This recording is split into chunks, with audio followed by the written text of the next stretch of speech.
This is the Scuba Educational Alliance Ocean Podcast, Episode 10.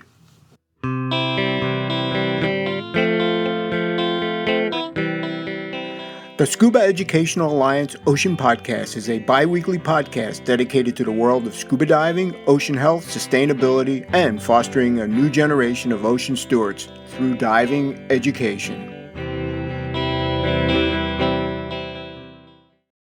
Welcome, everyone, to this latest episode of the podcast. I'm Jeff Cinterpino, founder and president of the Scuba Educational Alliance of Connecticut, and your host.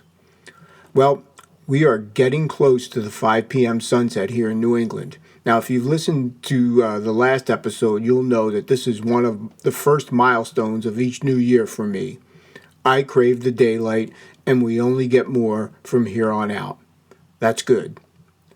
What's not good is the absolute disaster in California with the unbelievable wildfires in the Los Angeles area. It's hard to fathom the destruction. We were all dumbfounded when the fires swept through Lahaina in 2023 and how long it takes to recover. I cannot imagine what the recovery process will be like in California. Our thoughts are with them.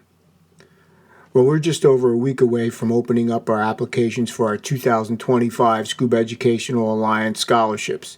The application period runs from February 1st to March 15th. Now, I've been out visiting local dive shops to get the word out, and I'm hoping we'll see some good response because our industry needs to develop a new generation of divers. With that in mind, my feature segment will be on my thoughts about where the dive industry stands right now, at least here in the United States. But up first is Sea State, News and Information Update.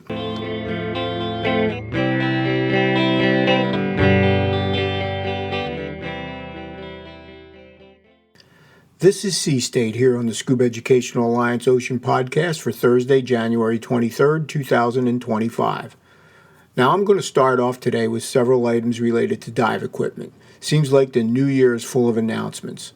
First is the announcement from Light in Motion that they are closing. Now, I've been using Light in Motion dive lights for years. My first set was a combo Sola 800 and Gobi. I've had those lights for quite a few years and they're still going strong. Last year I added another Sola 1200. Glad I got that when I did. Unfortunately, Light in Motion is no more. Their CEO, Daniel Emerson, issued a statement on their website that read, "Due to many factors, Light in Motion, a U.S. manufacturer of dive, bike, photography, and video lights, is closing its operations. The challenges of being a U.S. manufacturer are significant, and the political winds, regardless of the talk, have been against U.S. manufacturing, which continues its decline." Wow, that's pretty dramatic. He did indicate that Backscatter would be able to handle repairs. I just don't know how long that will be for. I did go back and find an article on bicycle retailers online from September that talked about the tariffs and the proposed move of Light in Motion to the Philippines. Guess that never panned out. For all of us Light in Motion dive fans out there, this is certainly bad news. When I was at the DEMA show in November, I was surprised to see that SUUNTO had a booth. That seemed odd to me because SUUNTO was part of the Huish group, and they no longer exhibited at DEMA. They have their own event called Diversion. Huish group includes Atomic, Ziegel, Hollis, Bear, Oceanic, and Stalsack. Well, SUUNTO was sold to a Chinese tech company, Lixing, in May 2022, and they've decided that they're going to handle their North American dive production or dive product distribution directly, and that's to more closely align their dive business with their operations. They are selling direct to consumer from their website. One of the newest SUUNTO computers is the SUUNTO Ocean, a watch-style dive computer that retails for $899.95. If you want to add the transmitter for air integration, tack on another $439.95. The computer uses the Bullman 16 GF decompression algorithm as opposed to their traditional use of the RGBM algorithm. Now, you can check out all their dive computers at SUUNTO.com.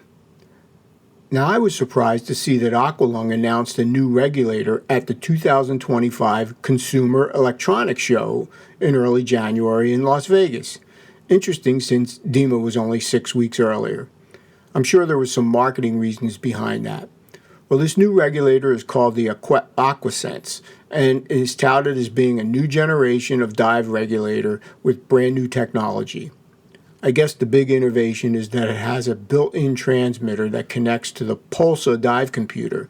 I haven't been able to find any solid information on the Pulsa yet. Maybe it's out there, but I just can't find it. The Pulsa then links to a new Aqualung app. Now, the initial marketing material indicate that you can link to your dive group and the surface using Aqualung's sonar underwater communication. It's built on a 32-bit platform with 8 sensors and a black box. Okay, black box. They indicated that the battery, I guess that's for the built-in transmitter, should last a week. The Aquasense will be available in Q3 2025 and will retail for $13.99. I don't think that includes an alternate second stage, however. And if you're going to take full advantage, I think you're going to need to buy the Pulsa computer. Like I said, I don't have any specifics on that, so I'll keep an eye on that one and keep you updated along the way. Now here's something that scuba divers really don't want to hear about, and this comes out of Palau. Last month, 8 divers and a dive guide were stranded in the water for more than 24 hours after being swept away from the dive site. This happened on December 26th, and at 11:45 in the morning, the divers failed to surface from the dive. The details of what happened next are not clear, but apparently the search started to the south of the dive site given past experience. The U.S. Coast Guard, however, was called, and they indicated that, according to their drift models, the search should be to the north. The search shifted and employed several private boats. One of the boats spotted the diver's surface marker buoy, and the entire group was rescued on December 27th at 2 p.m. Wow, how scary is that? I can't even imagine what that must have been like for the divers. While this is troubling, the good news is that they are all remarkably okay. The area that they were diving in is considered an advanced dive and known for strong currents. This just reinforces why I carry my marine GPS when diving. Oceana recently announced that on January 6, President Biden permanently protected the East Coast, West Coast, Eastern Gulf of Mexico, and areas off Alaska from the threat of offshore drilling. I really wonder if anything is permanent, and we'll just need to see how the new administration takes over and deals with this. Now, all presidents, regardless of their party, have protected the ocean as it relates to drilling. In 2020, when President Trump was in his first term, he protected both North Carolina and Florida from offshore drilling for a period of 10 years. Now, former President Biden made them permanent. Like I indicated, I'm not sure if they can be reversed. My perception is that the current administration would be in favor of more offshore drilling, not less. When it comes to the environment and protecting the ocean, I am not sure we can keep changing directions every 4 years. Reversing damage takes a long time with consistency and tenacity. And finally, here's a really interesting story. Turns out Swiss scientists are teaching fungi how to generate electricity. Yes, fungi. Science fiction or science fact? Well, this is real. Apparently, they're taking yeast and white rot fungi to do this. Ingenious. The scientists at the Swiss Federal Laboratories for Material Science and Technology, also known as EMPA, have created a fungi battery. The fungi battery is 3D printed where they mix the fungi cells into the printer ink. The battery produces electricity when the yeast fungi metabolizes and produces electrons. The white rot fungi produces special enzymes on the positive side, and the electricity is conducted out. Now, the fungi battery isn't activated until you add water. And here is something really fascinating. It's biodegradable. When it's done producing electricity, the battery digests itself from the inside out. Right now, they don't produce a lot of power, but they do have some practical applications. Who knows where this will lead? This may make batteries included a whole new ballgame. Well, that wraps up this latest installment of Sea State here on the Scuba Educational Alliance Ocean Podcast.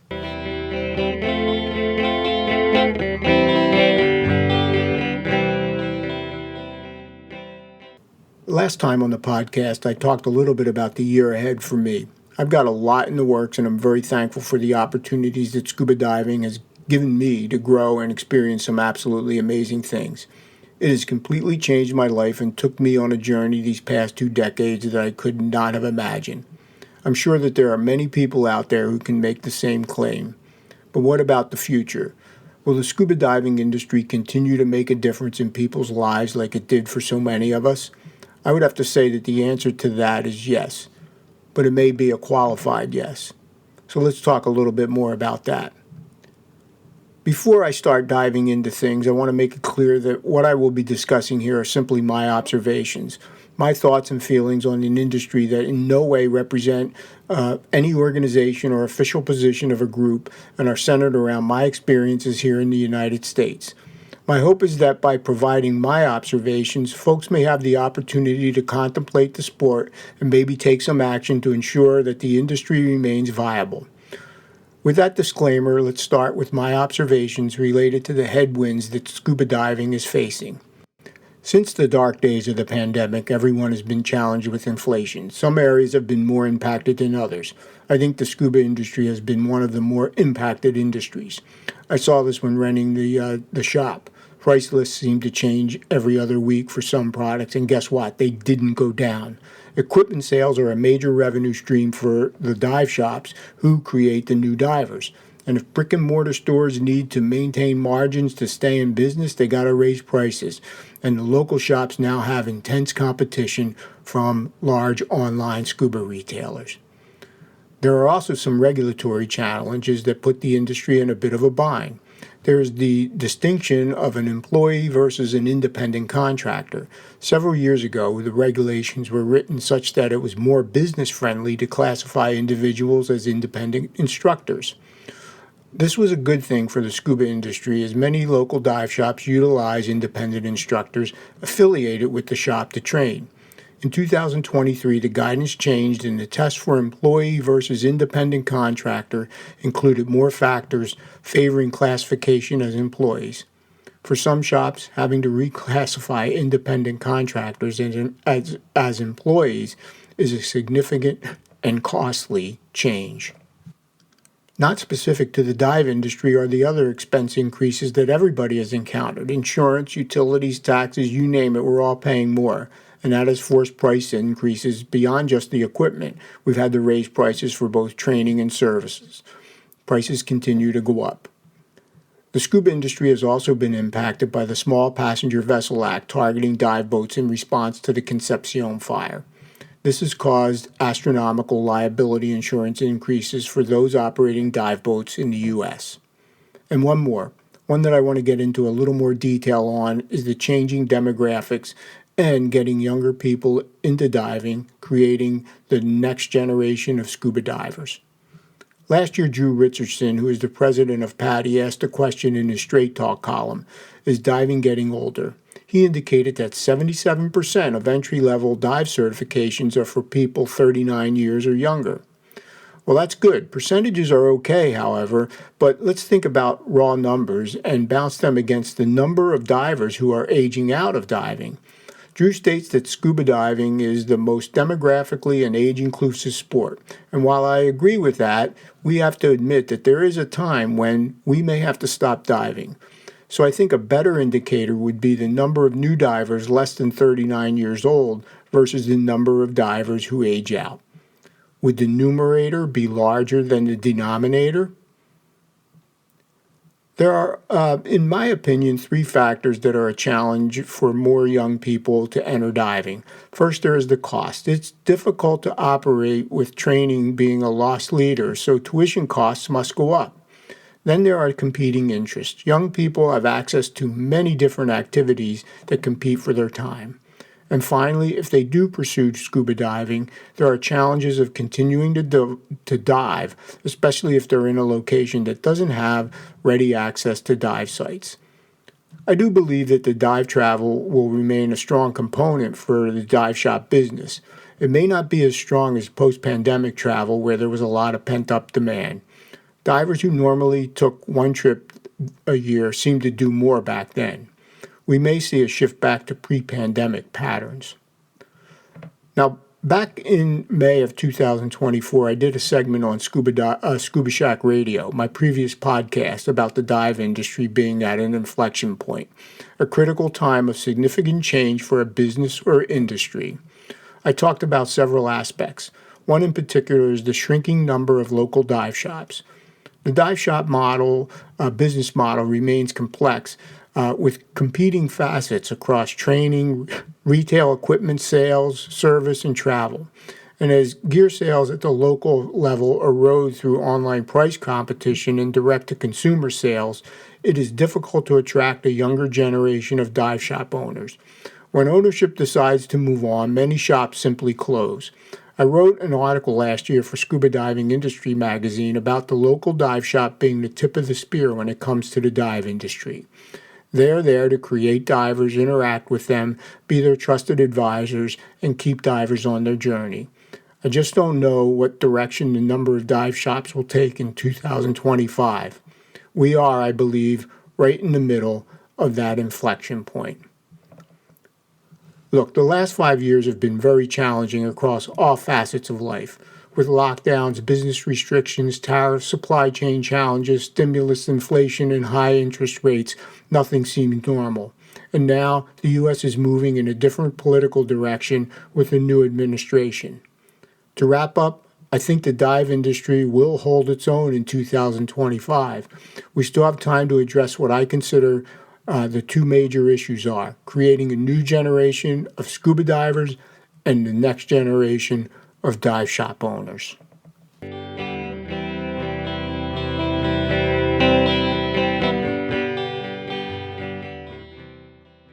So that's a little bit of my commentary on the scuba diving industry as we start 2025. Just my thoughts. Well, this wraps up the 10th episode of the Scuba Educational Alliance Ocean Podcast. Thanks again for listening, and I'll talk to you again in a couple of weeks. Stay safe and healthy, everyone. This has been the Scuba Educational Alliance Ocean Podcast, a show dedicated to the world of scuba diving, ocean health, sustainability, and fostering a new generation of ocean stewards through diving education. Talk to you again real soon.